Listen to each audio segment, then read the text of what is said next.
Hey, all right. What's up, everyone, and welcome to the RRBG podcast. I'm here with Ilan Rubin. How are you? I'm good. How are you? We just had to restart. That was hilarious. I forgot to record all of it. I wasn't going to tell anybody. I was just going to, do a second take. No, I like uh, being honest with the fans. It's fine. The Well, that's good. listeners, the fans. But you said you were working on a drum track for Angels and Airwaves, so that means new Yeah. music's coming? Yeah, when we're working on it, and like we were saying before when we were not being recorded, is that I'm in my little studio at home, which is pretty much a demo studio. I mean, I can do really good stuff in here. It's just the drums. Obviously, I don't have space for them. So I have like a little electronic kit that's hooked up via MIDI. I'm using great samples, and it's great for demoing. I would just never really do it for anything permanent, so to speak, But it beats programming, because programming drums to sound realistic just seems like a waste of time. Yeah. I mean, I've never been a fan, unless it's obviously a full electronic project, like, Agreed. Yeah. Yeah. But But if you're trying to program go for acoustic drums, that's right. awful. Yeah. No matter how good your sound packages can be, like Drumagog and all that. I forget what the newer ones may be, but Mhm. you've frozen on my screen. Oh, there you go. You're back. All right. Okay. All right. Yeah, they're never going to sound the same as performing an actual set. How are you dealing with the quarantine now that we can't go to shows, we can't do shows? Oh, honestly, I don't mean to belittle this in any way, but I feel like I was built for quarantine and isolation. I Yeah. don't miss going out for a second, but because of how serious everything is and all the precautions that need to be taken, whenever I do have to go out, for example, grocery store or whatever, pick up dog food, I have this feeling of like, I shouldn't be out here. Mm. This is odd. What if I see somebody? But Yeah. you can only avoid. I'm really good at avoiding people, but you can always do better in these circumstances, I guess. Sure, yeah. The few times we've gone out to do groceries, the wife and I, it's kind of, I'm like in a rush. Like, all right, grab that, grab this, grab that. Let's Yeah. get out of here. I The hold my least amount breath of time. passing somebody as if that's going to do anything, but Yeah, right. Yeah. It's a weird time, and Yeah. like you said, you're built for it. I'm a gamer, so I've locked myself away at home for hours at a time to play video games or work on music projects as well. So I'm used to being isolated, and I'm happy to actually be home, spending time with the wife and all that. It's great. Yeah. But it's still freaky to think, I still go out to shows every weekend. I'll go, even though I hate going to shows in LA. Mhm. Uh, I have a lot of friends that come to town, so it's cool to go to a show and hang out. And it's kind of part of my personality. So it's just been weird to like, oh, it's the weekend. I'm not doing anything. Wow, Mhm. what do I do? Just play some video Yeah. games, I guess. I don't know. Yeah. Yeah. So, you guys, you said Angels and Airways is working on new music. The new regime, which is your solo project. Yeah.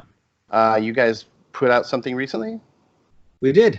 Full album came out in early March. Okay. Now, I say full album because we were releasing chunks of the album in EPs up until the entire thing was put out. So the album's called Heart, Mind, Body, and Soul. We released each part, heart, mind, body, so on and so forth, out kind of between a month and a half to two in between. And yeah, so it's all out now.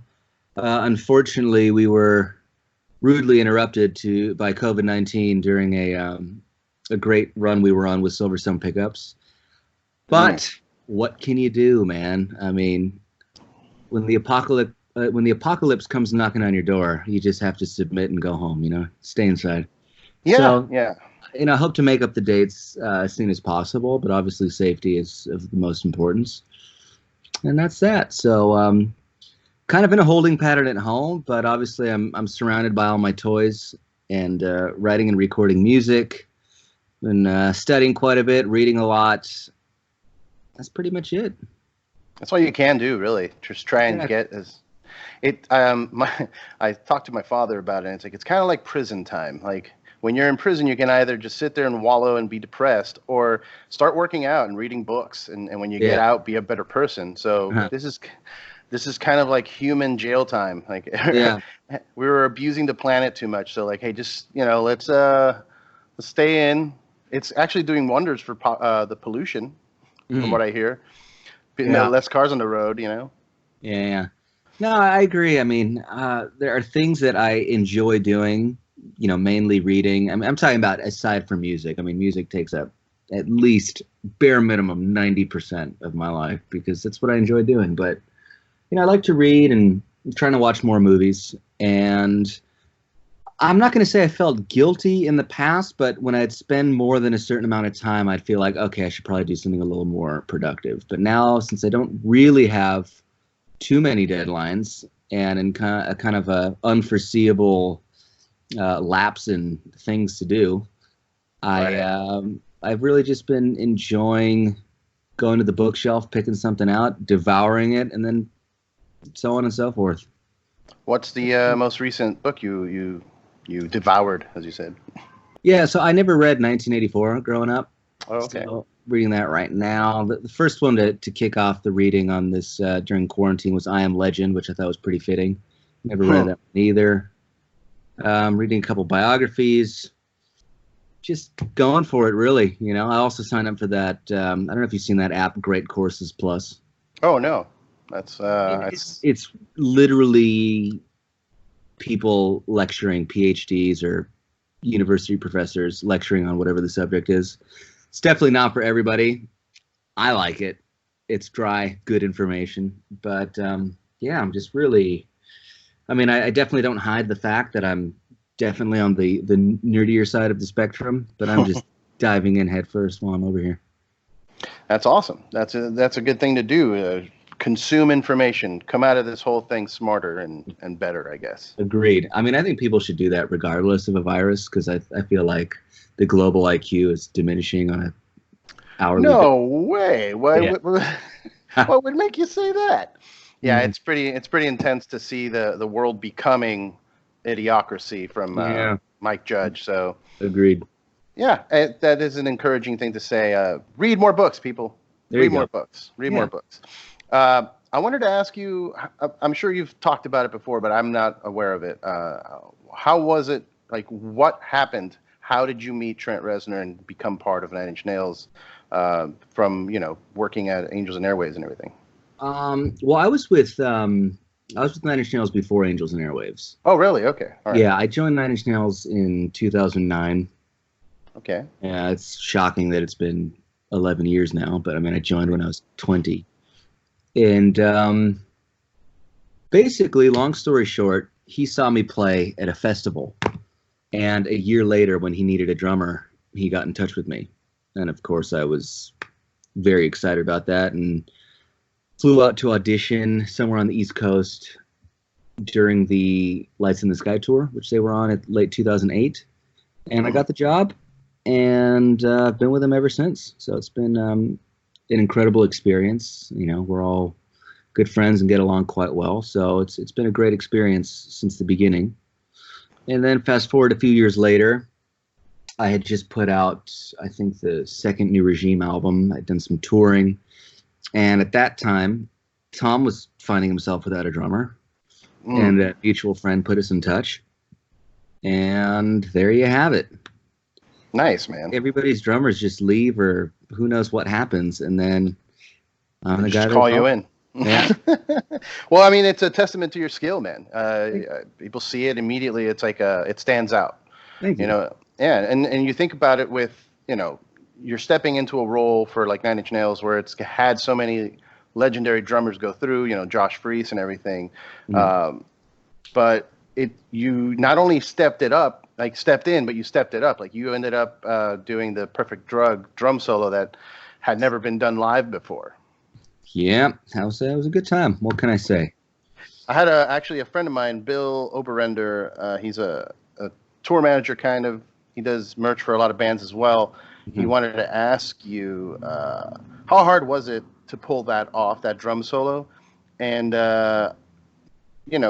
how did you make it as human sounding as possible for something that's, you know, a programmed drum?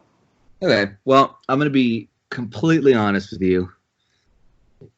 I never understood what the big challenge was in the sense of finding somebody who could play it. I'm sure other drummers in the Nine Inch Nails history would have been able to play it. I mean, I really think that the biggest issue was that it wasn't one of Trent's favorite songs. So I guess whenever it was attempted at rehearsal, and it had been attempted, and for whatever reason, it never made the cut to be played in the live show. But I don't know. I mean, perhaps I have a better understanding of what it is to make a program thing sound a little more human, because I think most people would assume that it's literally replicating note for note, dynamic for dynamic, and that's not the point at all. I mean, Nine Inch Nails is practically two very distinct entities between the recorded material and the live material. You know, they're the same songs, but they have a different life and energy to them live. And I suppose I can naturally adapt something that's programmed to the drum set. And another example, which is not as talked about as much because it hasn't been, I don't know if it's because it wasn't a single or whatever the reason may be, but All the Love in the World was another example that didn't really make it out of the rehearsal stage until the last cycle, I believe. Mm-hmm. And, you know, it wasn't a matter of me doing note for note for note. It was just trying to replicate the vibe. Right. And it worked out well. So those were two that were brought out into the live repertoire, and it was a lot of fun. I mean, what I did find interesting is by the time we finally got it to a point where Trent was content with it, he then asked me to do some backing vocals and some other things on top of playing drums. And then after that extremely fun kind of noise jam drum solo section, walking over to the piano to kind of finish off the melody there was a lot of fun. But yeah, and to be honest with you, I improvise a lot of that stuff live. I do the drum break note for note exactly as it is, but when everyone's just kind of being chaotic and making noise, I would change that up every single night. So it was a good time.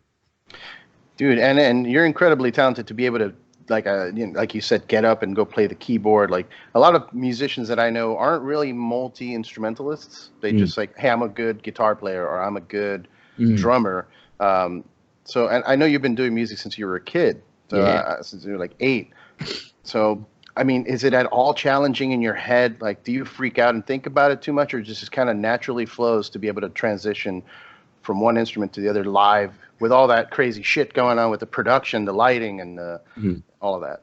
Well, I will say it flows naturally because I've spent so much of my life playing these instruments. I mean, yes, drums are my first instrument, and I started, like you said, around 7.5, 8 years old, but I picked up the guitar seriously around 12, 13, and bass and piano at 15 or 16. So at this point in my life, I've already played everything for well over a decade, you know, and it's not a new thing that I've had to learn. But there are the random examples of, for example, Trent challenging me to play a little bit of cello on a couple of songs, and I'd never even held one or sat down with one till he asked me if I could.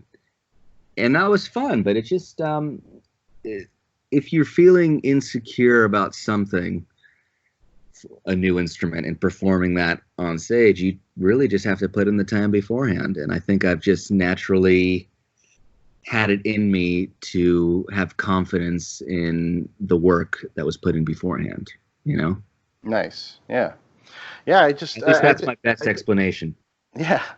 No, it makes sense, man.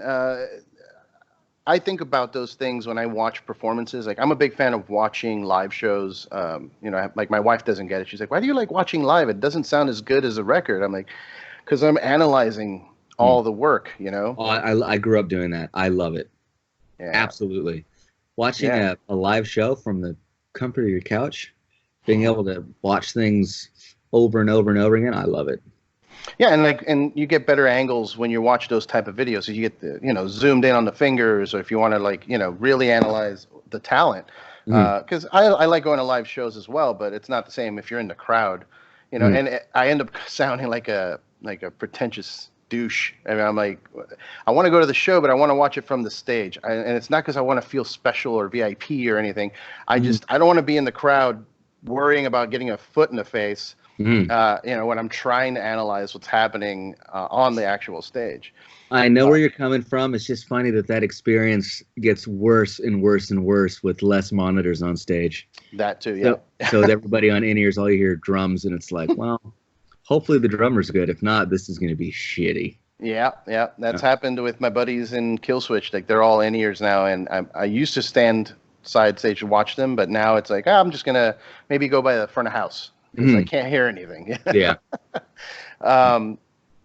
So going back to a little bit of Angels and Airwaves, are you also a fanatic of the UFO phenomena? Do you talk about that with Tom at all? I am not a fanatic by any means. I'm certainly intrigued. I'm interested, but I'm definitely not a fanatic. Okay. I like theories. I like outrageous theories. I find it interesting. My take is, I hope it's true, but am I really going to devote a large amount of time or brain cells to trying to prove it? Absolutely not. But that's what Tom's for. Yeah. That's his thing, right? Yeah. So that was just one of the curious things I had in my head, was just like your relationship with these bands. Like, I know a lot of studio musicians don't really hang out. Really, like if they're just there for like a gig, you know, they're not doing the whole, like when you're in a young band in your garage and your guys are all hanging out all day. Like, is that where you're at right now with bands like Tom and Trent, or do you guys actually hang out and go out? It's a bit of both. I mean, it's definitely not like, hey, let's go grab lunch tomorrow. I mean, it could be, but everyone's just so busy doing what they're doing. And I live in Los Angeles now, so Tom and I are in two different cities. Trent's always extremely busy with the tons of things that he's up to. And I'm here working on many things. And, you know, there's always something that pops up at some time, whether it's a birthday or whatever, where you find yourselves getting together. So obviously, Tom and I were on tour a few months ago. I saw Trent a couple months ago. So it's never that crazy, but it doesn't seem to be it's not a weekly thing. It's a boring answer, but there you go. Is there a dream project, some band that you want to jump in and play drums for, or any instrument really, aside from what you got going on? Not really. I mean, of course, I've had the Led Zeppelin dream since I was a very young man. And, you know, aside from that, I do think I would do the best job. But, you know, I don't see that happening anytime soon. I thought I heard that they were talking about playing some shows recently. It can't be, man. People need to get over it. I just don't get it. Like, I am a Led Zeppelin fanatic, but enough's enough. And look, I was at the show in 2007. It was an incredible experience. But to think of that being 13 years ago already, or coming up on 13 years, I mean, with all due respect, they were already old then. So add another 13 years to it. They did a phenomenal job, by the way. Yeah. No, it was impressive. I mean, what do you really expect? You know, especially when somebody like Robert Plant, for example. I mean, even the Robert Plant, with all due respect to the Golden God, even the Robert Plant of the first 2 to 3 years of Led Zeppelin was different to the mid period and the late period. I mean, he couldn't hang with his former self in the band, and he was growing up. He was a young guy. I'm sure he shredded his voice too. I mean, that style of singing is not meant to last forever. No, not at all. You know? Add 40 years to it or whatever it is, and it's like, what do you expect, man? You know, I have all the respect in the world for that guy, just being like, hey, I love music, I'm performing, I'm recording all the time. I'm just not in my 20s anymore. Yeah. All the power to him. And it's a lot easier to pick up an instrument and do it. But singing is a whole other beast. Yeah, That's for sure, man. And I hear that from fans of like Tool, for example, with Maynard, who's got such a distinctive voice. Hmm. And then they're like, oh, he's not singing as good as he used to. He's like, yeah, dude, he's 50. Hmm. He's been Yeah. doing this for 30 years. Like, I don't know what people expect because everybody wants it to be exactly as they remember it. And then the second somebody starts tuning down to the benefit of being able to sustain it, people are like, well, the songs are in different keys and it's not the same. It's like, oh, then what do you want? Go listen to the album. yeah. I'll tell you what, though. I had the pleasure. 2007 was a big year for me. I saw two bands I never thought I'd see. One being the almighty Led Zeppelin, and then I saw the Police at Dodger Stadium, and that was a sort of impromptu, hey, I got an extra ticket. You want to go? Absolutely. So Nice. I went. Police is one of my favorites. I was blown away by how good Sting was. I mean, his voice was phenomenal. And even then, though, it's 13 years ago, and I doubt he would sound as good as he did then. Would you be okay with him using on stage like Melodyne auto tuning? No, that is where I draw the line. Change the key, do whatever you want, but no. Yeah. The one thing that it gets to me, I don't go into like a fit, right? I don't go into like a complaining fit, but it bothers me when certain bands slow down the song. Like different key is fine, but like I saw Glassjaw not too long ago, and they had one of my favorite like intense songs of theirs. I think it was Mew Empire, whatever it's called, but they were playing it significantly slower, and I was just like, no, just don't play it. In the sense of like a reinterpretation, or it just happened to be slower? Just happening slower. Like the BPM was down significant to what it is on the record. I don't know anything about that band, to be honest with you, but I wonder, because if they're not playing to a click live, I respect that, because for whatever reason everybody feels like they have to play to a click, and some do, but not everybody does. So if they just happen to be feeling it that night and they had a lull in the energy and that came across in the tempo, I understand it. The same way a lot of stuff is way faster live because of that same energy. Yeah. I don't know. But if they intentionally slowed down a click track, that I would find to be pretty odd. Yeah, I think that's what I think what happened is, maybe this is just my theory, is that when they recorded it, they didn't use a click track, and then they incorporated a click track live. There's no point in that. I don't know why people do that. Yeah, and it just slows down the record, like what you're used to anyway. Yeah. Do you use a click track playing live? Yeah, because especially Nine Inch Nails, you can imagine there's so much programming. There's plenty of programming in Angels and Airwaves for the new regime. I also have a lot of programming. Not as apparent, depending on the song, but that is when a click track is essential. Yeah. But if you're just guys in a band playing, I really don't see the point. Yeah, neither do I. As long as you guys are happy with the tempo, I guess, that you're going with, I don't really see why, if you're just a band.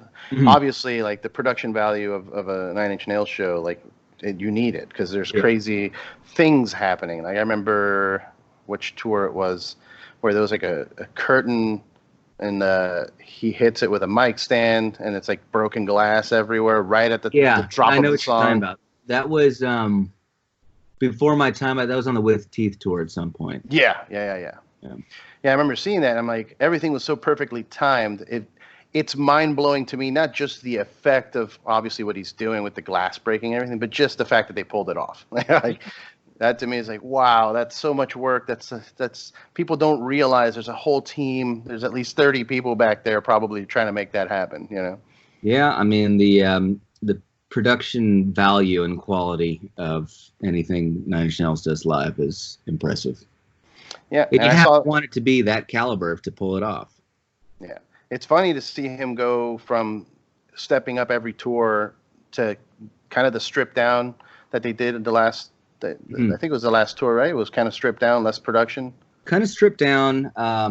The bulk of the lights were live, which not a lot of people are doing these days.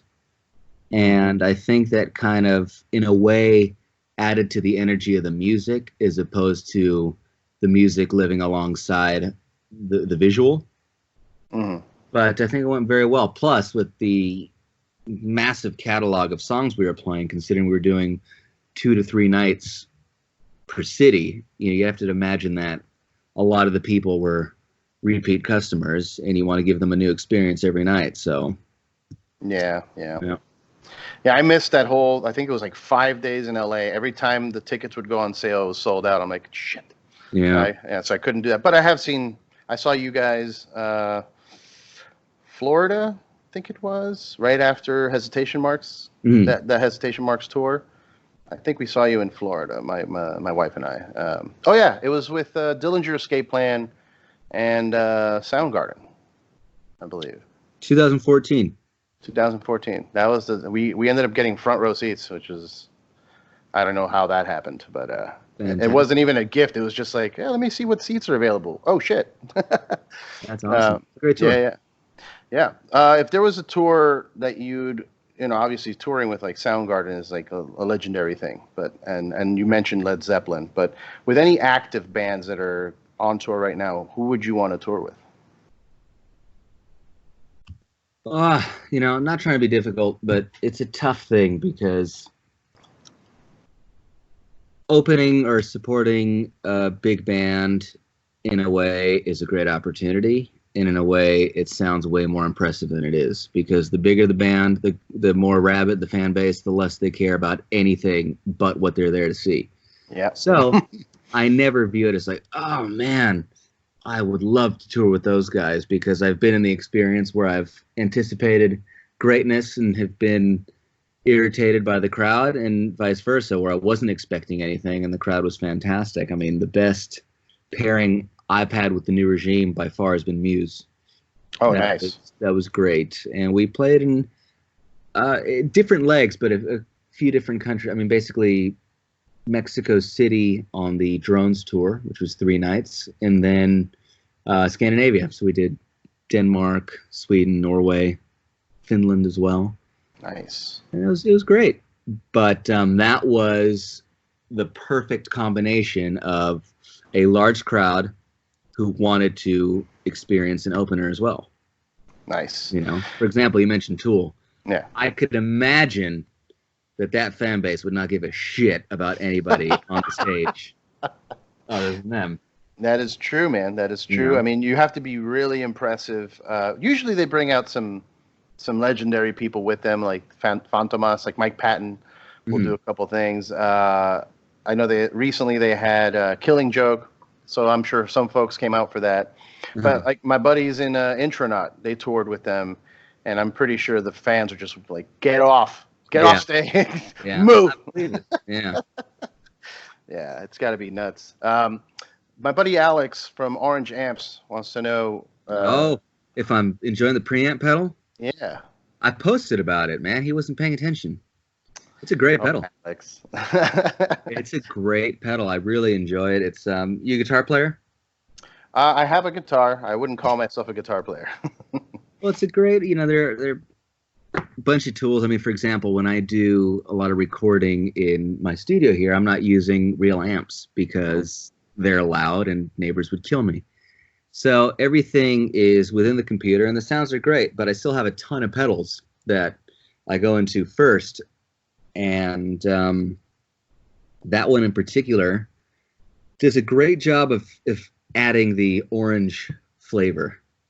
It's very, very usable on both guitar and bass. It's kind of like a preamp EQ pedal, and it's awesome. I've definitely enjoyed it, but I'll text him after this and tell him that we discussed it. Yeah, what's it called? The backspin guitar? Is that what he calls it? A backspin guitar. Bangitar. Yeah. Backspin guitar. I don't understand the name myself. Yeah, no, I don't get it either. But cool, I guess it sticks out. How many guitars do you have? I see like 6 back there. I have a lot of them. I mean, good eye. I do have 5, which I don't even know how you're able to see, because I have like 3 over there and 2 behind me. But in that closet, Oh, is that what you're talking about? The closet? Yeah. Oh shit. Yeah, no, I have, and I don't even have everything that I own here because I don't have space for it. But at my house currently, between basses and guitars, 15 or more, maybe. Okay. Yeah. Is it an addiction? Like every time a new guitar comes out, you're like, I gotta have one of those. I mean, I'd lie to myself if I tried to claim I didn't have a gear addiction of sorts. But it's not necessarily what's new, it's what I don't have. And as a guitar player, for example, and one who's spending a lot of time recording, I mean, at live, I have my one guitar and my one backup, and it's a Les Paul, and that's that. But when I'm recording, I want far more than that. So I have to make sure that I have a Tele and a Stratocaster and a Jazzmaster and so on and so forth, so that I can kind of tick all the boxes. If I have an idea for a particular sound, I can go and reach for the Rickenbacker or the hollow body or whatever it may be. So that's what that's all about. And yes, I have a problem. In fact, I'm expecting something to arrive fairly soon. Oh, nice. Okay. Well, are you playing? Have you played with any 7 or 8 string? Like, do you dive into that world? No. Yeah. You know, call me a purist, but whenever I see an extra string on either a guitar or a bass, I just think it's wrong. It's like a science experiment. Like, no, freak. I'm just like, hey, man, you're stepping on the other guy's territory, or you're going somewhere you shouldn't be. You know, that kind of thing. But, of course, to each their own, and I commend those who have multi-stringed instruments beyond their original intention. Yeah. I mean, I first was very against it. I was also very against like axe effects, like people not using amps on stage. I would get so furious. I'd be like, "What are you doing, man? So why are you corner? How'd you turn the corner?" And I'll weigh in on this. I just started going to more of their shows and just kind of appreciating the dexterity, like the talent, you know, and moving away from wanting it to sound like jam music, because I grew up, you know, jamming and listening to Zeppelin and Pink Floyd and all that, and just kind of observing the talent level and not trying to go for like the soul of the music, you know. And that's kind of where I started appreciating it more. I still don't think you should use it. I think you should try and play an amp with tubes, but whatever. Well, I will give you a perspective, because I'm actually kind of in a middle ground. And I would like to go all the way in terms of stepping into that world for the live show. And I'll tell you why. One, you can't beat the consistency of it.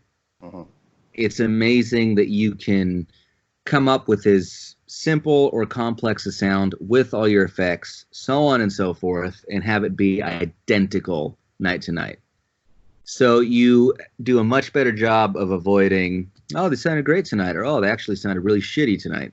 You know, you're giving the same exact thing night after night. Not only that, most bands, I would say, cannot afford shipping all of their equipment everywhere they go. Yeah. So you often are at the will of whatever backline company has available in, you know, said country. And the fact that these things are so light, compact, and you can fly with them, you are then taking everything with you. So I told you I was in this middle ground where basically I play 2 amps. I play Fender Supersonic 22s. That's what I'm using, or what I have been using for a few years live anyway. I mean, I have a shit ton of amps at home that you'd probably be sickened by it. So I love amps more than the next guy. But I found myself having a very large pedal board, trying to figure out a way to do it. Of course, I'm singing at the same time, and it just became inefficient with trying to replicate sounds. And it also became somewhat distracting, thinking of multiple changes to make while I'm singing, which honestly is more important than mildly changing a guitar effect. Right. So what I ended up doing was Axe Effects, or Fractal Audio. They have, or had, this pedal board unit, which was just the effects.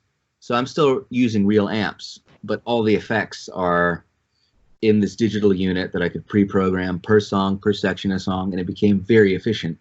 But then I found myself thinking, what am I really gaining from the amp at this point, considering the bulk of the sound is coming from the effects? Mm-hmm. So in which case I thought it would just make more sense to go full on. You could still have a cabinet on stage to have the vibe of pushing air. Right. But when you think about it, the pros far outweigh the cons.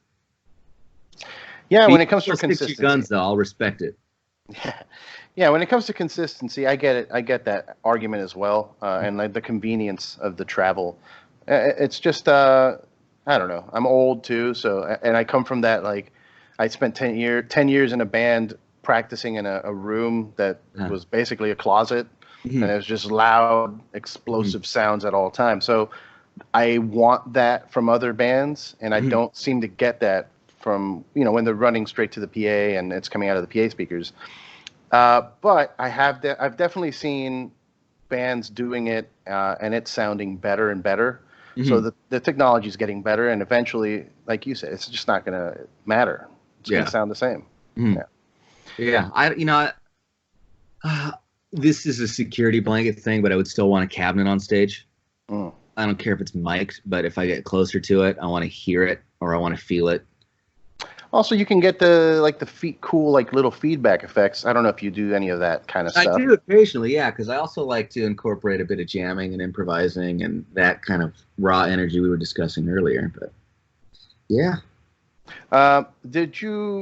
Growing up, did you listen to a lot of heavier music? I know you said Zeppelin and all that, but were you ever into metal, like black metal, anything like that, or death metal? No, I can't say that I was.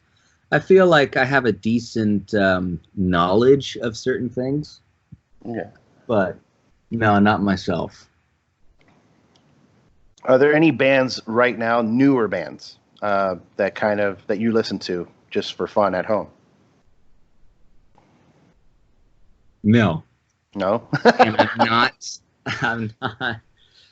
There are a few reasons for that. I'm not trying to be pretentious or whatever, but I think you would find that with most people who are writing and recording most of the day, most days, the last thing they want to do is go listen to other music. That being said, I haven't heard something that's blown me away where I'm like, holy shit, I need to listen to this, and I wish there was. Okay. But I feel like when I do want to sit down and listen to music for pleasure, I want to go to the old faithfuls, the gifts keep on giving. But I also wish I were better at knowing more. I mean, the people who like hundreds of bands, good for them. I mean, I wish I had more of that. But at the same time, I also don't really have an interest in, say, liking one or two songs from a band. To me, that doesn't really make them worth listening to. And that could be a pretentious opinion that I will change at some point in time. But the bands that I like, I have destroyed their catalogs over and over and over again, and I feel like I've taken almost every drip that they have to offer, which is why I wouldn't say I like 100 bands, but I do hope to improve that at some point. I just hope I hope things catch my ear. Yeah, no, I mean that's totally understandable. There's also the argument I've heard from a few people that are recording artists that they don't want to get influenced by somebody else's sound too. Yeah, I mean, it's easy. I mean, it's also easy to not rip somebody off. You know, if you're writing something and you're like, this sounds like so-and-so, then stop. If it really does, then don't do it. You know what I mean? If it's something subtle that only you would pick up on, then who cares? Yeah. You'd be shocked at how many songs people are like, yeah, we were trying to do this. And you're like, really? It doesn't sound like that. Yeah. Yeah. It's weird. It's weird how people interpret things. Like there's this band called Sixth that we were recording in the same studio, and they had Sixth, Sikth. Oh, I'm like, Star Wars metal? That's pretty cool. No, not Sith. There is Star Wars metal. That's they're called Galactic Empire. They're dressing up like the characters and everything. It's they have another band as well, but they have they're playing Japan, the sold out arenas. Like they're playing the Death March, or not the Death March, the Imperial March, but metal. Yeah, it's hilarious. I think it's great. Good for them. Yeah, but no, this band Sick, like they sounded more like a progressive, like genty type of band. And I talked to them, and they were like, "Oh, we only we're trying to sound like Pantera." I'm like, "But you don't, like at all, not even a little bit." Yeah. But it's crazy, you know. I mean, that is a great thing for people who don't want to rip things off, and there are way too many of those. I can't stand bands where it's like, "Oh God, I know exactly what you're trying to do, and you're doing a bad job of it. Stop it." But there's so many ways of taking something in, an influence, and churning it out in a way that has a degree of originality to it. I mean, most people do that. That's what's great about music, is that you can learn from it and you can adapt it. You know, if you learn English, that doesn't mean you're going to write like Shakespeare. I mean, whatever. I mean, that's an extreme example. But bottom line, all great authors are using the same languages, but they're saying something else. And the same goes with music. The same goes with any sort of expressive art. I can't stand people who are like, "Yeah, I don't really want to learn any like music theory or like scales because I don't want it to impact my writing." It's like, oh, because you're so creative and so special that, you know, the building blocks of an art form are going to hinder what you have to offer the world. It's ridiculous. Wouldn't you think you would have more tools now? Now you know more things. It's like grammar. You know, I'm not saying you have to. All I'm saying is that it can't hurt. And for the people who think it would hurt, I think they're idiots. Yeah, it makes no sense. If it's something that you're dedicating your life to, you should look into it. Like for me, like I took pleasure in taking like jazz history lessons and like classes just to, even if I wasn't doing jazz music, I'm as a musician, I was like, I need to learn everything I can. Take music classes, learn. I got to admit, I tried to learn how to read sheet music. Failed, like I failed Algebra 2. I just don't get it. You probably just didn't have a good teacher. And look, fortunately, I learned to read music when I was younger, and I've only used it 2 or 3 times in my professional life, and somewhat recently. You know, so I don't necessarily think. I mean, the great thing about reading music is that you can get whatever you want and look at it on paper and understand it black and white. Now, some people have a phenomenal musical education just by listening to everything and incorporating all styles of music. That's great. But really, it just helps you. It helps. I mean, it's literacy, really. It helps you understand what it is that you enjoy and what you don't enjoy. And like I said, anybody who doesn't want to learn something, thinking that would be an advantage, is really oxymoronic. Yeah, I don't get that. I don't get that at all. I wanted to recommend you something since you know you're looking for newer music that's interesting. Or I've been fascinated this last maybe 2 or 3 weeks with Igor, Igorr. They're from somewhere in Europe, and it's so weird. It's such a weird, unique thing. I saw a video just now on YouTube where they're making instruments out of like an empty boat and like a gas canister or whatever, and they're just transforming them into instruments. And then like the music itself varies from like they'll have a moment where it's death metal-y, and then it goes into a waltz, and then it goes into like operatic singing, and then it's drum and bass, and then it's just expressive art really in music. And I thought maybe that's something that you would find interesting. They're not like your typical band, obviously, but I don't know. I've been fascinated with it recently, in the recent days. Igor, 3 R's. 3 R's. They just signed a Metal Blade. But yeah, do you have any other hobbies besides reading? Do you draw? Do you take photos? You know, I have the most appalling penmanship. I would like to draw. Never have been able to, at least remotely well. But the only other thing I do, I've become quite the avid tennis fan in the past couple years. Tennis? Yeah. Okay. I enjoy watching it. I enjoy playing it. It's like the only form of exercise that I like. Okay.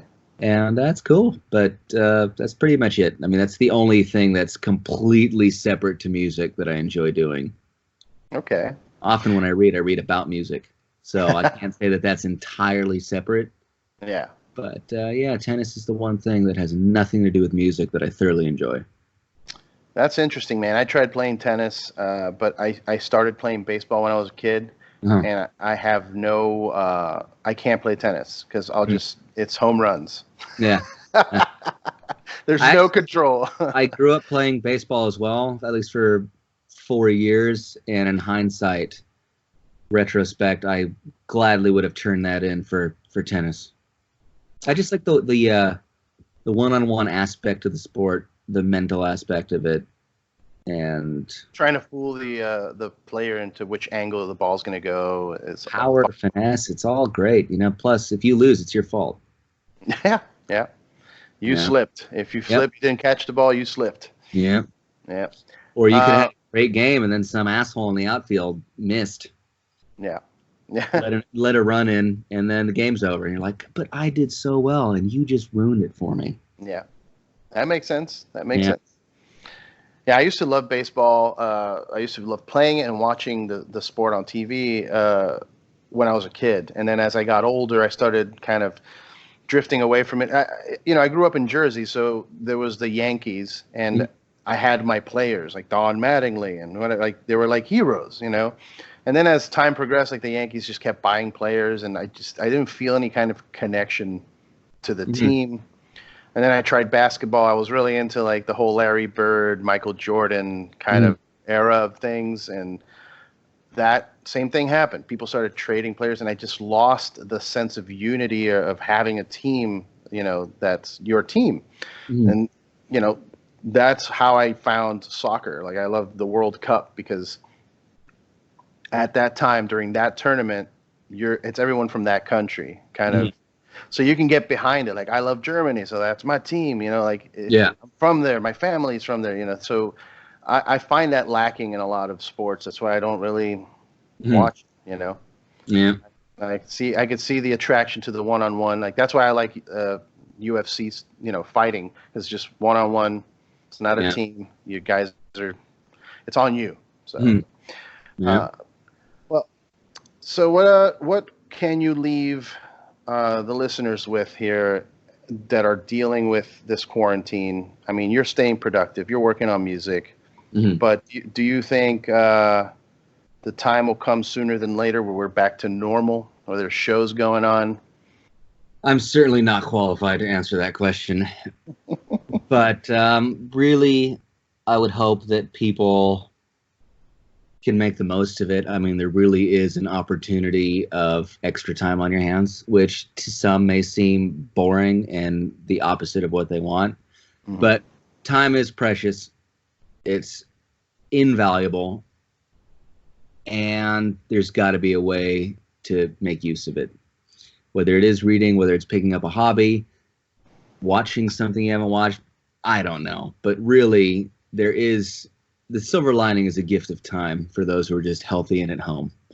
Yeah. So make the most of it. Put it in perspective. Hell yeah, man. I'm looking forward to hearing what you got going on with Angels and Airwaves. I know that Trent released some new music, the Ghost. Are you at all involved with any of the recording, or is it all just live for you? Last time I recorded was ages ago. I think 2013. I think that's the last newly recorded acoustic drums.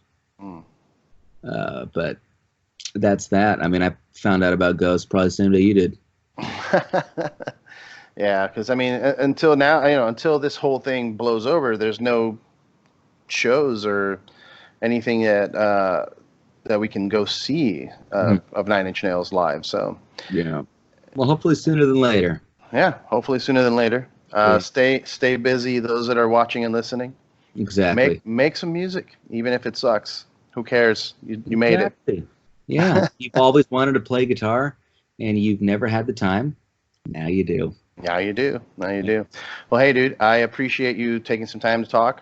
Likewise. Thank you. I look forward to, you know, like I said, seeing what you got going on. The New Regime album, I saw the video, really cool. It's you playing all the instruments. Yeah. Yeah, so on album I write, play, and sing everything. Yeah. And live I front the band. But yeah, Heart, Mind, Body, and Soul is the new album. So I would encourage your listeners to go stream it or get it and listen to it one way or another. Hell yeah. And follow you on the social medias. You got Absolutely. The New Regime and Ilan Rubin. They're both out there. Awesome. Well, hey, thanks again for your time. And yeah, cheers, everybody. My pleasure. Take care. Later.